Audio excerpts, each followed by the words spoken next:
시청자 여러분 안녕하십니까? 뉴스데스크 제주입니다.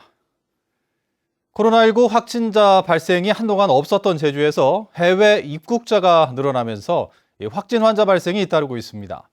해외 입국자를 통한 전파 차단이 지역사회 감염 차단에 관건이 되고 있습니다. 김항섭 기자의 보도입니다. 제주 지역 8번째 확진자인 유학생 A양. 미국 소재 고등학교를 다니는 A양은 어제 오전 김포공항에서 제주공항에 도착한 뒤 곧바로 어머니의 자가용을 이용해 귀가했습니다. 집으로 돌아간 A양은 오후 1시쯤 인근 보건소를 찾아 검체 검사를 받았고 밤 10시 반쯤 확진 판정을 받아 오늘 새벽 제주대학교 병원으로 이송됐습니다. A양과 밀접 접촉했던 가족 2명은 검체 검사 결과 음성 판정을 받았으며 A양과 접촉한 비행기 승무원과 승객 등 25명은 자가격리됐습니다.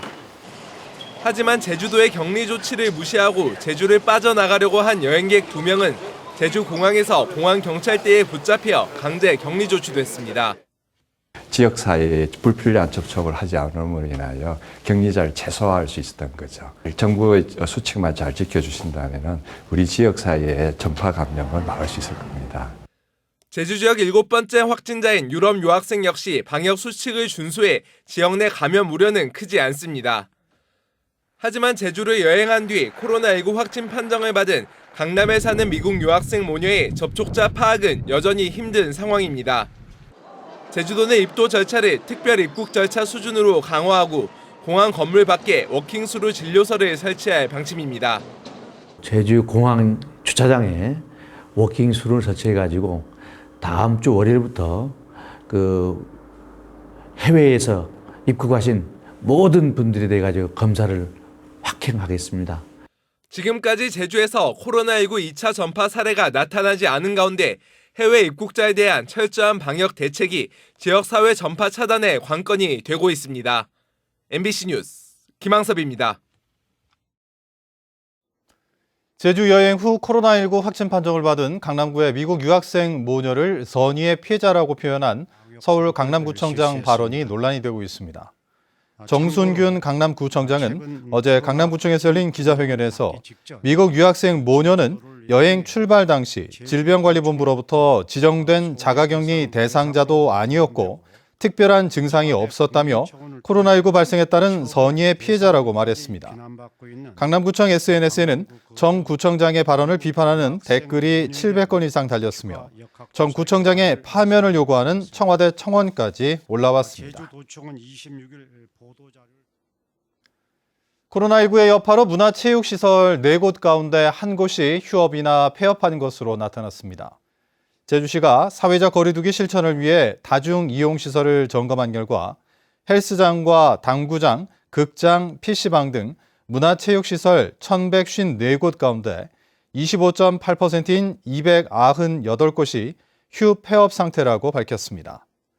또 학원과 교습소 130곳 가운데 21곳이 운영을 중단했습니다. 제주시는 운영 중인 문화체육시설에 방역 물품을 나눠주고 사회적 거리두기와 방역 강화를 당부했습니다. 민주노총 제주본부는 오늘 제주시청 앞에서 사회 대개혁 총선 승리 공동행동을 통해 코로나 사태로 도탄에 빠진 민생을 구하기 위한 재난기본소득과 긴급재난구호 등 대규모 긴급 재정 지출을 요구했습니다. 민주노총은 코로나 사태를 틈타 고통을 노동자에게 전가하려는 시도들에 맞서 진정한 노동 존중을 요구하고 재벌체제 청산과 공정사회 실현을 촉구했습니다. 제주 서부경찰서는 우리공화당 제주도당 간판에 흉기와 함께 협박 쪽지를 붙인 혐의로 A씨를 붙잡아 조사하고 있습니다. 경찰은 건물 주변 CCTV 등을 분석해 중년 남성인 용의자 A씨를 어제 저녁 6시 40분쯤 주소지에서 검거했다고 밝혔습니다. 우리공화당 제주도당은 자유민주주의의 근간을 흔드는 범행의 배후를 찾아내 법적 대응하고 최근 입당한 신구범 전 제주도지사를 선거대책본부장으로 임명하겠다고 밝혔습니다. 미래통합당 제주선대위는 논평을 내고 더불어민주당은 재난기본소득과 관련해 도민 갈등을 부추기는 소모적 논쟁을 자제하고 코로나19 위기 극복에 동참할 것을 촉구했습니다. 통합당 선대위는 더불어민주당 도의원들이 전 도민들에게 10만 원씩 2개월 동안 지급하자고 주장한 것은 표만 의식한 포퓰리즘이라며 이 정도 규모의 지원은 소비 진작 효과를 장담할 수 없다고 주장했습니다. 기업이 직원 고용을 유지할 때 정부가 지원하는 고용유지지원금이 90%까지 확대됩니다. 고용노동부는 코로나19로 피해를 입은 기업이 적극적으로 고용 유지를 하도록 고용유지지원금 지원 한도를 업종과 규모에 상관없이 90%까지 확대한다고 밝혔습니다. 지원은 다음 달부터 6월까지 3개월 동안 적용되며 고용보험 홈페이지나 관할 고용센터를 통해 신청할 수 있습니다. 코로나19 영향으로 건물 임대료를 낮춰주는 착한 임대인에게 지방세를 감면합니다.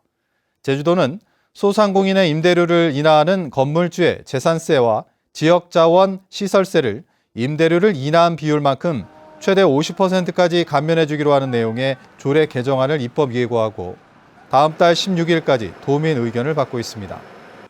제주도는 조례 개정안이 통과되면 오는 7월 재산세 부과부터 적용할 계획인데 올해 말까지 임대료 인하 증명 서류와 함께 신청서를 제출하면 감면이 가능합니다. 오늘 오전 6시쯤 제주시 도두일동 제주시 민속오일 시장 부근 음식물 수거함에서 불이 나 수거함 2대를 태우고 10분 만에 꺼졌습니다. 소방당국은 수거함 인근에서 담배꽁초가 발견됐다며 담배불 취급 부주의로 화재가 난 것으로 보고 화재 원인을 조사하고 있습니다. 제주 지역의 인구가 3개월 만에 순유입으로 돌아섰습니다. 통계청이 발표한 지난달 국내 인구 이동 자료에 따르면 제주 지역의 전입 인구에서 전출 인구를 뺀 순유입 인구는 78명입니다. 하지만 지난해 같은 기간 순유입 인구 136명에 비해 43% 감소했습니다. 뉴스데스크 제주를 마칩니다. 시청해주신 여러분 고맙습니다.